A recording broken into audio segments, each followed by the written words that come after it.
80 शब्द प्रति minute. Ready.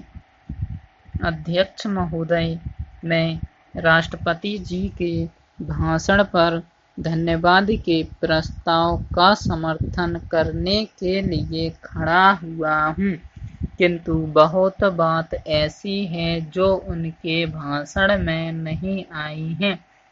यह बातें आ भी नहीं सकती थीं, क्योंकि समय का अत्यंत अभाव था।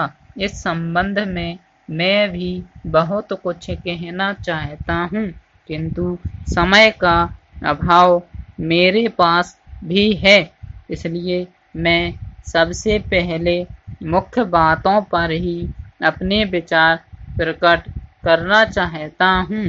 सबसे पहली बात जो मैं इस सदन के सामने रखना चाहता हूँ, वह देश की रक्षा से संबंधित है।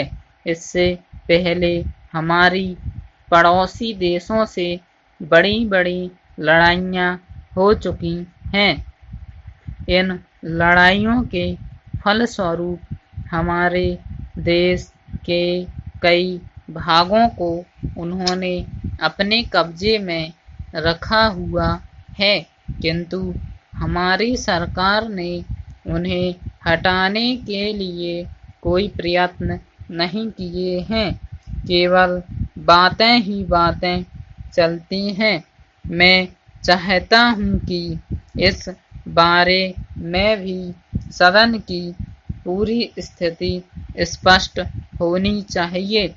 दूसरी बात, मैं यह कहना चाहता हूँ कि विदेशों के साथ हमारे संबंध ऐसे होने चाहिए जिनसे हमारे ऊपर जब कोई हमला करे तो हम नहीं कह सकें कि कौन हमारा दोस्त है, कौन हमारा मित्र है और किसका भरोसा हम नहीं कर सकते हैं। किंतु आज तक ऐसा देखा गया है कि जब कभी हमारे देश पर ऐसे संकट की स्थिति आई है तो हमें अपने ही पैरों पर खड़ा रहना पड़ा है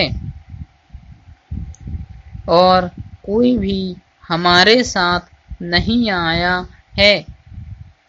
जिन देशों को हम मित्र कहते हैं, उन्होंने कुछ ऐसी व्यवस्था कर रखी है जिससे भय लगता है ऐसे मित्र देशों के जहाजी बेड़े भी हमने हिंद महासागर में बढ़ते हुए देखे। पहले भी एक देश हमारा घनिष्ठ मित्र था और उसे हम अपना भाई मानते थे, किंतु बाद में हुई घटनाओं से ऐसा अनुभव हुआ कि राजनीतिक में किसी भी मित्रता का संबंध स्वार्थों से अलग नहीं हो सकता है।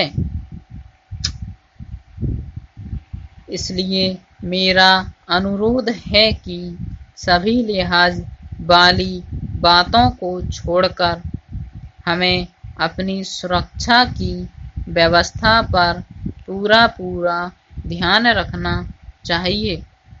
पैरा। इसके अतिरिक्त मैं यह भी स्पष्ट कर देना चाहता हूँ कि हमें अपनी नीति को बनाए रखना चाहिए तथा छोटे बड़े सभी देशों के साथ अपने संबंध मैत्रीपूर्ण रखने चाहिए। कभी कभी देखा गया है कि इस संबंध में हमारी सरकार बिल्कुल एक तरफा निर्णय ले लेती है, जिससे ऐसे देशों के साथ संबंध कायम रखने में कठिनाई होती है। स्टॉप।